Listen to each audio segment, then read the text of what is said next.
YouTube world के तमाम दोस्तों को राजेश कुमार का प्यार भरा नमस्कार। आइए आज के इस ब्लॉग में हम आप सबों को एक बर्निंग टॉपिक से रूबरू करवाने जा रहा हूं। देश का रीढ़ शिक्षा को माना जाता है।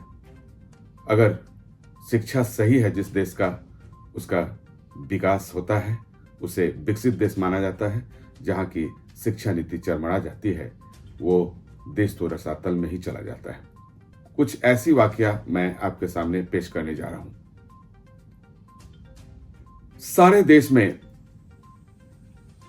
जैसे आग सी लग गई हो, सारा जगत धू धू करके जल रहा है। ना जाने लाखों युवा अपने आंखों में डॉक्टर के सपने लिए हुए दिन रात 17-18 घंटा जग करके मेहनत करते हैं कि हम कल एक अच्छा डॉक्टर बन सकें। और उनके गार्जियन ना जाने क्या क्या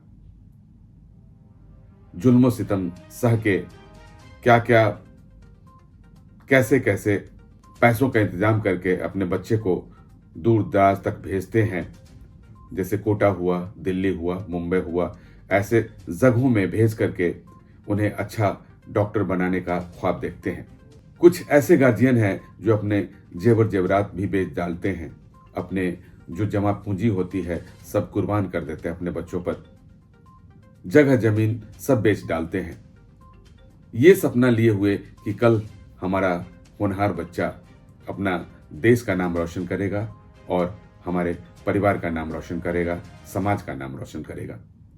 लेकिन जहां पे देश में ऐसी धांधली होती है, वहां पे लोगों को शर्मसार हो जाना पड़ता है। तो आइए, मैं जो पिछले 5 मई को नीट का एग्जाम हुआ हमारे देश में, जिसमें 23,30,297 बच्चों ने पार्टिसिपेट किया और वहीं पे 3,97,000 बच्चों ने क्वालिफाई भी किया। लेकिन वहीं पे 67 बच्चे ऐसे थे जो 720 में 720 स्कोर लाए। वहीं पे लोगों का दिमाग ठनक गया कि ऐसा कैसे हो सकता है। 720 में 720 इतने बच्चों को कैसे आ सकता है। और फिर इसके पीछे लोग लग गए। छानबीन करने पर पता चला कि यहां पे तो धांधली हुई है, पेपर लीक हुआ है और जैसे पूरे देश में आग सी लग गई हो। बच्चों का भविष्य गर्त में जाने लगा। लोग परेशान हो गए। दिल्ली, हरियाणा, पंजाब, मध्य प्रदेश में तो पेपर लीक हुआ ही। वहीं पे खबर आती है बिहार से कि बिहार में बहुत बड़ा धांधली हुआ है, जहां पर मास्टरमाइंड सिकंदर यादव का नाम आता है, जहां से डिप्टी सीएम तेजस्वी यादव जी का नाम आता है। तो ऐसे में आखिर बच्चों को इंसाफ कहां से मिलेगा। आखिर हमारे देश के शिक्षा मंत्री धर्मेंद्र प्रधान जी वो क्या कर रहे हैं, देश के शिक्षाविद क्या कर रहे हैं, देश के राजनीति वाले क्या कर रहे हैं। अगर यही बात होती रही तो देश का क्या होगा।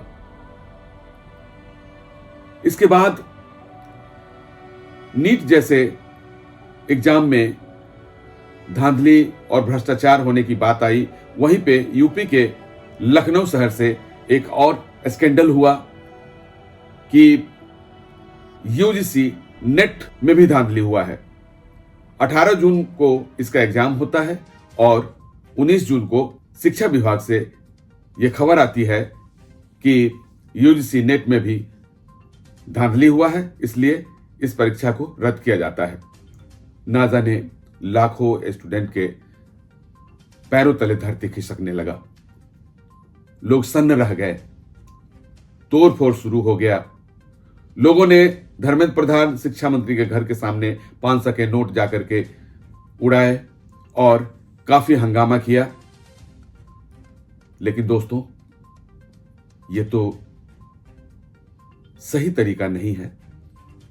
जिस देश में इस तरह की बात आती है, जिस देश के शीर्षस्थ लोग ही स्कैम में फंसे हुए हैं, स्कैम करते हैं, स्कैम से जुड़े हुए हैं, उस देश का क्या होगा। अब नीट की बात सुप्रीम कोर्ट तक गई है। 8 जुलाई को इसकी सुनवाई होने वाली है, इसका रिजल्ट आने वाला है कि क्या किया जाएगा। और यूजीसी नेट का फाइल सीबीआई को सौंप दिया गया है।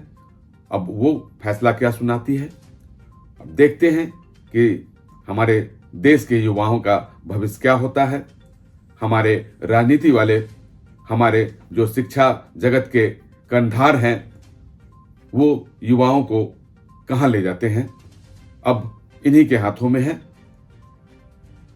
अगर युवा मन सनक गया तो पता नहीं भारत का क्या होगा, और उनसे जुड़े हुए जो उनके परिवार वाले हैं, उनके गार्जियन हैं, उनका क्या होगा।